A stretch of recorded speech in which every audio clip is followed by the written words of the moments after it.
Hey everybody, my name is Cliff Ford and I'm back for a brand new video. In today's video, I'm going to be continuing on with my Nami bounty video because I sort of realized that there were some pretty important things I didn't exactly talk about in that video. And you know what? For the sake of it, it might be best to actually go over it just to state that I actually did talk about it. Okay. So give a bit of a clarity inside that, I did a Straw Hats Bounties prediction after Egghead. I did one beforehand, or like a year ago, or when the Strides first entered Egghead.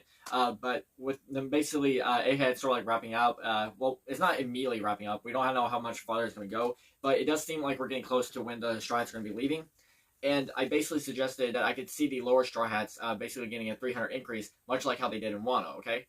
Now, Nami's current bounty is 366, so additional 300 would make it 666. Now, if you're familiar with the 666 in terms of like the number of mythology, there are some places that don't really consider the 666 a good number. Now, there are some places that might actually consider that a good number, but if you live in certain parts of the world, there are some places that don't consider that a good number, okay? And I feel like it was important to go over some very significant things. Now, I did go over basically the summarize of like what those numbers could symbolize, what we can basically represent of it, and that was and I feel like there were I feel like there were some pretty good answers and stuff like that. So one was I suggested that because of the 666, it basically in terms of like mythology wise for like the bad situation, it's sort of utilized as like the number of the devil or the devil's number. Sometimes it's referred to as the devil's phone number, or other suggestions that it's also the mark of the beast and stuff like that. So one aspect I sort of provide on that is that it could be a hint towards Nami getting a Del Fruit, or it could possibly mean someone else is getting Del Fruit. But unfortunately, it doesn't exactly it doesn't actually work that way real well with Nami, all right? Because like if you're utilizing someone else getting the Del Fruit and you're using Nami's bounty to predict it, it doesn't exactly give it a clarity sake, since Del Fruits are like everywhere in the entire One Piece world, right? It's not just one; it's literally a whole bunch of people. So it's kind of it doesn't exactly work. So if it was a Del Fruit, it would make more sense if it was going for Nami, but that doesn't literally suggest I'm saying that it's actually going to be happening. Okay. Let's see, what was the other things I suggested? I stated.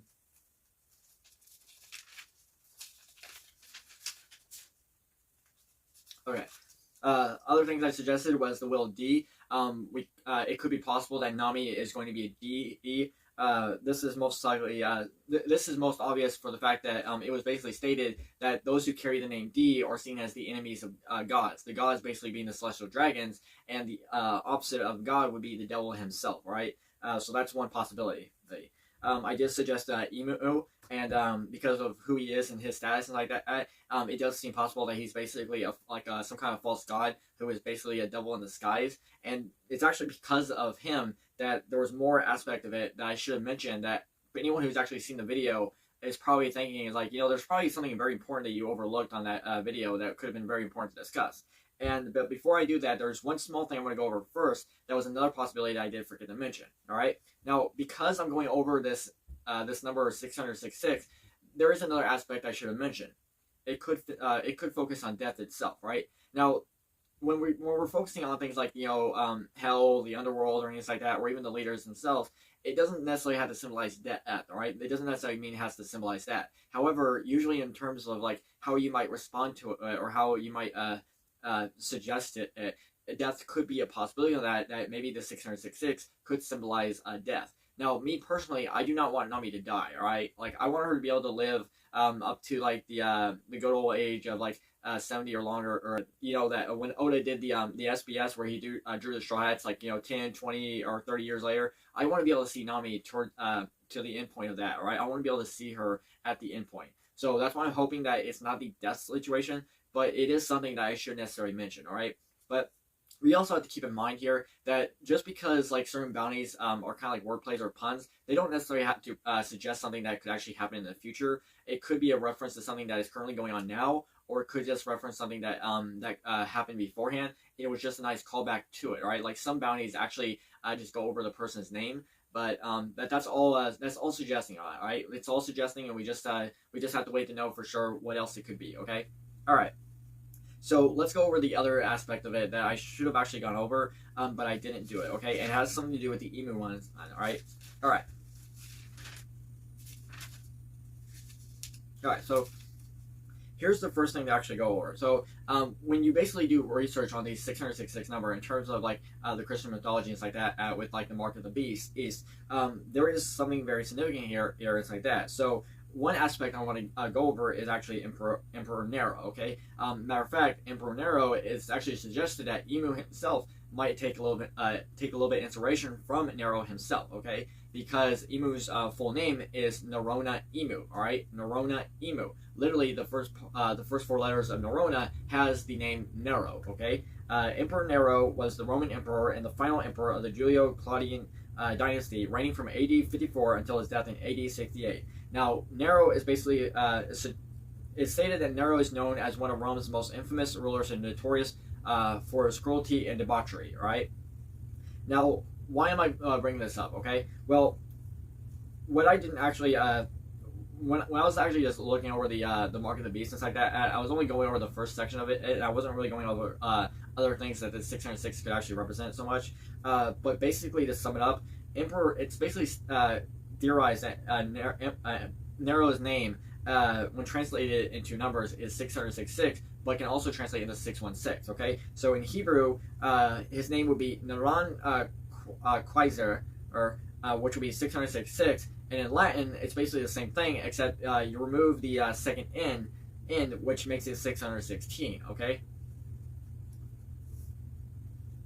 Now, this could actually good symbolize something like that. So if Nami's bounty does end up being 666, what exactly could it actually represent? Like, is there some kind of connection that Nami has with Emu? Like, is there really some kind of connection? All right, like literally throughout so many fans of the One Piece world, especially those who are like Nami fans, right, are very hopeful that one day we will get an answer on Nami's backstory. Right, like it's basically like we sort of like theorize and sort of hope and basically believe that Oda is keeping something from us on Nami's past, right? Something that that is most obvious. Even though there are a lot of people out there who don't really think that it's much importance, it doesn't necessarily mean that they're not going to be okay with it if it actually comes to fruition.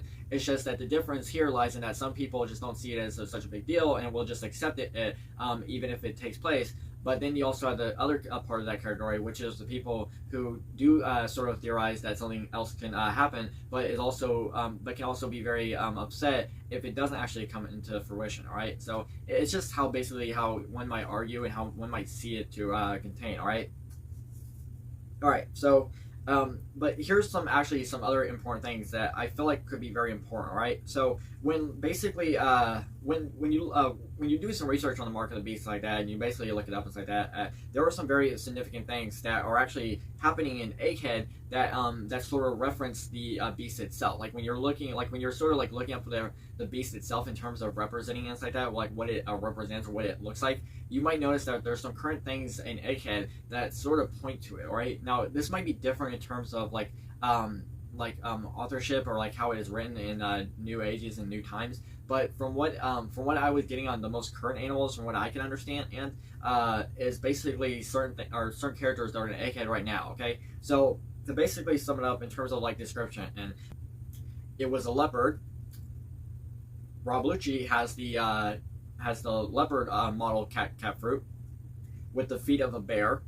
Kuma has literally just arrived in Egghead, who has the pawpaw fruit. And keep in mind, Kuba's name means bear, and have the mouth like a lion. Now, I would suggest Nami as like that because of her connections with lions. However, another possibility we have to look at is the Sunny itself. The Sunny, all right. The Sunny has a lion figurehead. Even though the mouth isn't really open or like about to eat anything like a lion is like that. But to me, I feel like it's the most important thing to actually look at. Okay. It's actually stated that it draws many parallels to the Book of Daniel, where 4 beasts symbolize a succession of kingdoms come out of the sea in the forms of a lion, a bear, a leopard, and a beast with 10 horns. Okay. All right. So let's go over sort of the description of the beast themselves, and sort of go over what we might pick off of it in terms of like the story. Okay, and what we can get out of it. Okay. So rise up out of the sea, having 7 heads and 10 horns, and upon his horns are 10 crowns, upon his heads the name of blasphemy. So that's basically what's sort of described in the first section of it, and like that for the first beast, right? Now, going over the second beast and the third beast, like that. Usually, the first beast is referred as the beast of the sea, and then you have the second one, which is referred as like the beast of the beast of the earth. But then you also have a third beast. Okay, so the second one is 2 horns like a lamb, speaking like a dragon. His purpose is to promote the authority of the first beast with the ability to perform great signs, even making fire come down out of heaven. All right, and let's should we suggest like the mother flame? Could the mother flame have something significant to this? The second is also known as the false prophet, which could make sense because like we know it does seem like Emo could literally be some kind of false god, or in some cases one could argue that maybe he is like a false prophet. All right, he speaks like a dragon, commanding the people of earth to make an image to the beast that wounded by a sword, anyone who does not worship the beast will be killed. Now, in reality, one main difference between what is basically describing here and even Emperor Nero himself is that the people in that time knew of this person's existence, right? Here, Imu's entire existence is being completely hidden, all right? But that also doesn't necessarily mean that people are like they're not supposed to necessarily worship him because they're not supposed to know his existence. But that also doesn't mean that they shouldn't that these people in the One Piece world are not supposed to be talking back against Emo himself, right? Like Emo is the one true god in that One Piece world to what is supposed to be symbolized and what is supposed to be stated, even though in reality he is a complete total crazed maniac. Well, technically he's probably not a crazed maniac. He's probably well thought out in his plan. But let's just face it, that he's a completely evil person, and I can't wait for the day when Luffy gets to punch him in the face. All right. So that's one aspect to go over on the second part, right? So the third part basically suggests that a scarlet-colored beast full of names of blasphemy, having 7 heads and 10 corns. The scarlet beast is shown being ridden by a harlot who reigns over the kings of earth. The beast of the sea is not described as being ridden and given the power and great authority. All right, so, and I figure there's something to go over on the harlot, but the harlot is basically, like, when looking at the harlot, one aspect of it is called the Babylon the Great, right? Known fully as Mystery, Babylon the Great, the mother of harlots and abominations of the earth, okay? And another aspect that some people sort of bring up on, like, Emu himself in terms of, like, his mythology and, like, where inspirations might come from. One thing suggests is the Umibozu, which is a Japanese mythical sea spirit, right? That is known for seeking ships in the sea, and it's basically suggested or stated that you have to basically throw like a barrel in the sea, and while Umibozu is distracted, keeping his eye on the barrel, that's when you're supposed to escape, right? That's basically what they sort of summarize, right? In terms of like a quick explanation. You're right.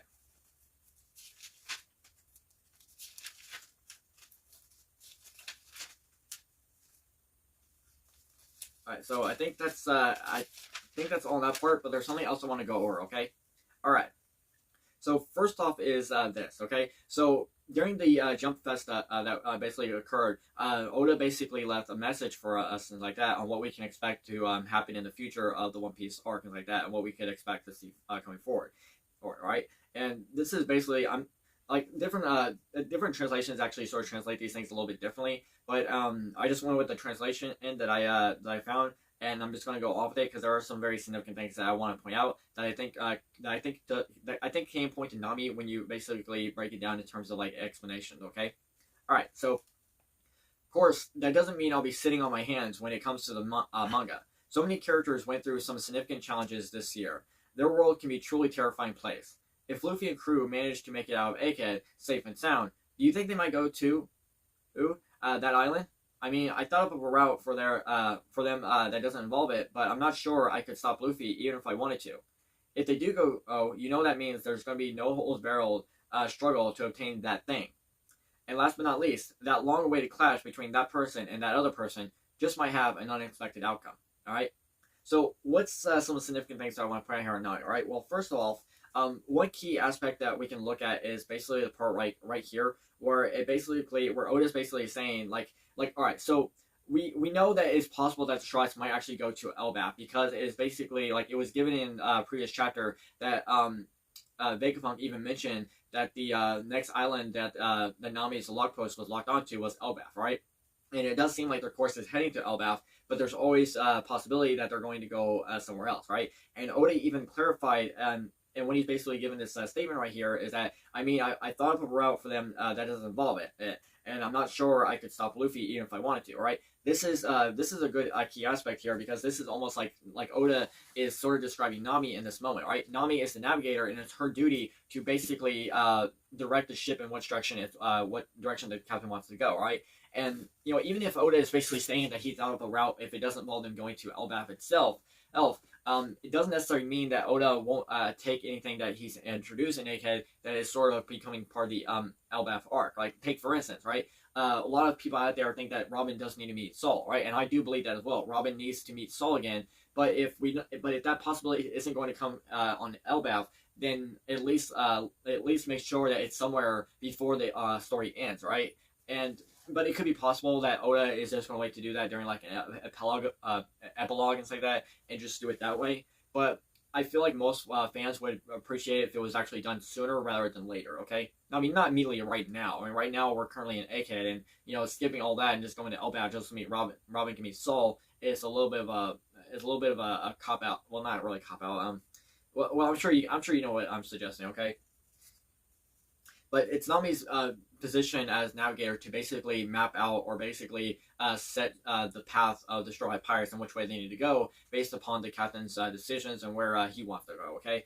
Now, another key aspect of it is part where it says, I'm not sure I can stop Luffy, right? And this is another good way to sort of like put Nami in that aspect, because remember when the Strides were leaving Fishman Island and Nami was basically given the new log post, which locks on the 3 islands, right? There was one island that was significantly sort of going all crazy and like that, and that was Raijin Island, right? Which was basically like Lightning Strike and Thunderbolt Islands like that. And Nami wanted to go to one of the more safer islands. However, Luffy ended up finding out about it and was very, very hopeful to actually go to the Raijin Island instead. And it basically comes to the situation that Nami couldn't even stop Luffy, right? But unfortunately, as anyone who's actually read the manga or even watched the anime should be aware of, that the Strides never actually managed to go to Raijin Island. Instead, they got caught up in the storm that ended up at Punk Hazard, okay? Matter of fact, Raijin Island was the island that Smoker actually went to, because he sort of theorized and basically suggested that knowing who Luffy is and how he acts, he would most likely go to Raijin Island, okay? But unfortunately, the Strides never went to Raijin Island, and there are some One Piece fans out there who would really like to know what it's like on Raijin Island like that. Like, we've seen distances and like small areas of it, but we do sometimes wonder or what it would have actually been like if the Strides actually did go on that island instead. All right. So other aspects we can actually go over in terms of like this message and like that is also the part where it refers to as that thing, right? Now, most likely when you're saying that thing, it refers to like an object of a certain kind, right? Like maybe a poneglyph, particularly like a red one, or a delve fruit, or something else of significance, okay? Now, it's also a key aspect here, because like when you're reading the message itself, it does sort of symbolize that one thing the Strides are definitely trying to find is sort of like a red poneglyph, right? They're literally trying to find the red poneglyph in order to get to the final island, in order to find the One Piece, okay? And even where Oda basically clarifies and states that if they do go, that means there's going to be a no-holds-barreled struggle to obtain that thing, right? Struggle to obtain that thing, right? This is sort of like symbolized that it's not going to be an easy thing, right? Like, it's like if Oda is basically telling us that the red poneglyph is on Elbaf and that's where the Strides are going to go, he's also hinting that it's not going to be necessarily easy, right? It's obviously like he's basically stating to us that this is going to be much harder than what it was in Wano, or maybe even in a Whole Cake, right? Because out of all the red poneglyphs that Strides actually attained, the most easiest one was the one on Zou, right? That was literally the most easy one out of all of them, right? Compared to the one in Big Mom's territory and the one in Wano, it's like that, guarded by Kaido and Big Mom. Those two were a little bit more harder to obtain than anything else. And it could be possible that Oda is basically stating here is that this one is going to be even more of a challenge than before. Now, it could be possible that maybe it's not going to be like a serious thing, like what Oda did in 1.0, where he basically introduce like the citizens of Wano being suffering, starving for nearly 20 years under the rule of Kaido and Orochi during the Reign of Terror. Or it could be something else. Like it could be some kind of like a challenge game. Like one aspect we can think of is like Loki, right? Like what if Loki actually falls in love with one of the Strats, like say Nami or Robin, or even Nami herself, or maybe Vivi, right? Like if Vivi actually comes back to the Strides, she could be it could be possible of her as well, right? We know Loki basically proposed and asked Lola to marry him, but Lola refused because she wanted to find her she wanted to actually choose someone based on her decision and not just be thrown into a forced marriage, okay? And if it's possible for that, it could be something more significant in that regards, where the Strides are going to have to fight for some, like Luffy's going to have to fight to maybe to win back his crewmates like that from a marriage that they don't want to be in, right? Maybe that's something significant, maybe that's something part of it, but that's just me sort of throwing in an extra speculation on that part, right? It could obviously probably mean nothing on that part. Alright, and last but not least, the long-awaited clash between that person and that other person, right? Just might have an unexpected outcome, alright? Now, when Oda basically, now this is actually a little bit, this is actually sort of a little bit the same of how it was in the last one where Oda basically stated that that person and that person was going to fight, and there were a lot of situations where that person and that person fought, right? Like Garp versus Kuzan, right? Or another one was Shanks versus Kid. Even though it wasn't really considered a fight, but one might argue it was like, oh no, it was a fight, right? But even though it really wasn't. And then you have Law versus Blackbeard here and things like that. So you do have plenty of situations where you have that person and that person fighting, right? Now, when looking at it like this and like that, for this clarity's sake, one of the most important things here to look at is like who this could be referring to, right? Like one might argue that it could be Shanks versus Blackbeard, right? It could be Dragon versus Akainu, right? It could be Luffy versus Emu, right? Like maybe Oda's basically saying here that Luffy is going to eventually fight Emu, right? It could be possible that Blackbeard is also a part of that suggestion as well, right? And one key aspect here is that it says might have an unexpected outcome. Now, when you're saying unexpected outcome, it's basically another way of saying an unexpected result, right? Or basically something that was unexpected that it's basically the results are unexpected, and it's basically going to like change the ways moving forward. Like it's going to change the story, right? Now, when you're basically looking at this, it's sort of like two key aspects in the message itself, right? Because if we're referring to that thing could obviously symbolize the could really symbolize the actual red poneglyph, right? Which makes more sense, okay? But then another aspect here is then when you come to the unexpected outcome, which is basically stating that person and that person just might have an unexpected outcome, right? When you're saying that, I don't know how you can actually sort of theorize an unexpected outcome out of the red poneglyph, right? Like one thing we could suggest here, there's a possibility that what if the red poneglyph gets taken again under the Stride's nose while it's in Wano, right? But we know Oda is basically trying to get done with the story as soon as possible. So to me, I feel like it would be a completely ridiculous claim to actually do that, right? Another possibility we can look at is what if the red poneglyph, the last one they're going to look for, is actually smashed into a whole bunch of small pieces, and if it kind of ruins the opportunity of the Strides like that, and Luffy's goal to obtain the final the One Piece, if the final red poneglyph has been completely destroyed, and to the point where it's almost impossible to actually tell what was written on it. All right, that's one aspect to actually consider, right? However, another good outcome that we can suggest here on unexpected outcome is the possibility of like certain Straw Hat or maybe someone else changing entirely, like something new, right? So, and last but not least, the long-awaited clash between that person and the other person just might have an unexpected outcome, right? Another possibly unexpected outcome could be death itself, like someone is going to die, right? It could be a member of the Straw crew itself, right? I did mention at the beginning of the video that the 666 might even symbolize death, right? Maybe that's something to actually look forward to and something to consider. Now, I did mention that I do not hope that Nami dies, and I really do hope that that Oda is not going to go in that direction, right? To me, if I had a choice between these options, the least one I would want on that is Nami dying, right? To me, that has got to be the end result of it, like the last part. I would be okay with Nami being related to Emu, or even Nami getting engulfed, right? Like to me, I feel like those would be the top okay choices. But the death one, I simply do not want to take. Or even if Nami was a D, right? I take that one as well, right? So to me, like the three main choices I'll go for is Nami eating a Delph fruit, Nami having the name a D, or even Nami being related to Emu in some regards. Okay, like to me, those are the three choices that are accepting. But the death one, I feel like I really do not want that option, right? Even though I did state before a million times that I want Oda to tell his story, and if that's going to be possible, and if Nami is going to die, then I'm going to be very sad about it and very disappointed. But like I stated, right, I am going to let Oda tell his story, and I know Oda can tell a great story. So I just hope that if Nami was going to die, I just hope that her death isn't going to be something to be remembered. It's something going to be representative, and it's going to basically be to the point where, like, even to the point where like when we saw like the end of like Mary himself, like when we saw the end of the Mary, we sort of come to utilize that no matter what, the Mary is always going to be a part of the Straw Hat Pirates, right? They're always going to remember the Mary no matter what, right? And if this is the current situation for what this is going to be the outcome of it, then I want Nami's situation to be very similar, right? Not similar, but I'm sure you get what I mean, right?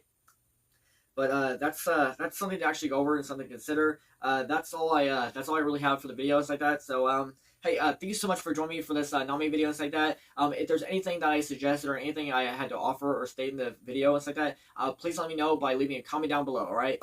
If you like my video and you enjoy my contents of any kind, feel free to hit the subscribe button. All right. I really wanna boost up my subscribers as much as possible. Hit notification bells to keep updated on our next video. Like the video. Do whatever you need to do to make yourself happy. Because when you guys are happy and you're showing that, I'm also being happy as well. All right. We're making each other happy every step of the way. All right. We don't need Luffy or even the Nika Nika no Mi just to make us smile, all right? We can do that to each other. We can do that for ourselves, all right? So thank you so much for joining me.